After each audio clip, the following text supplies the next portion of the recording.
ए चाय चाय चाय. ज्याला आवडतो आपला चाय, ज्याला हाय, ज्याला आवडत नाही आपला चाय त्याच्या गांडीत. अरे त्याला बाय बाय बाय.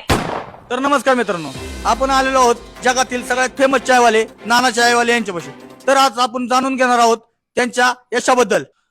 तर नाना, तुम्ही ज्या प्रकारे मोठ्या मोठ्या गप्पा मारता त्याच प्रकारे तुमच्या चहाला क्वालिटी आहे का? अरे तू एकदा प्याला ना नानाचा चाय तर तुझा दुसऱ्या चायवाल्याकडे जाणारच नाही पाय. आणि तू स्वतःच्या तोंडाने म्हणणार अशी क्वालिटी दुसरीकडे कुठंच नाही. बर.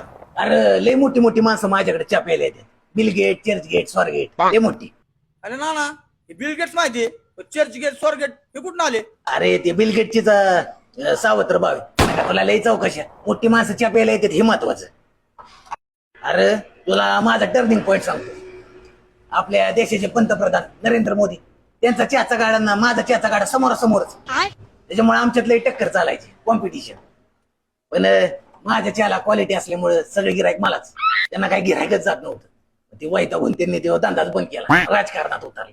आणि जसे पंतप्रधान झाले का नाही तेव्हापासून माझ्याकडूनच चहा घेऊन जातात. आणि चहा प्याला की पहिला मला फोन करतात आणि म्हणतात, ना आजचा चहा ना भारी होता ना. अशी अरे लय मोठी माणसं येतात बाया माझ्याकडे.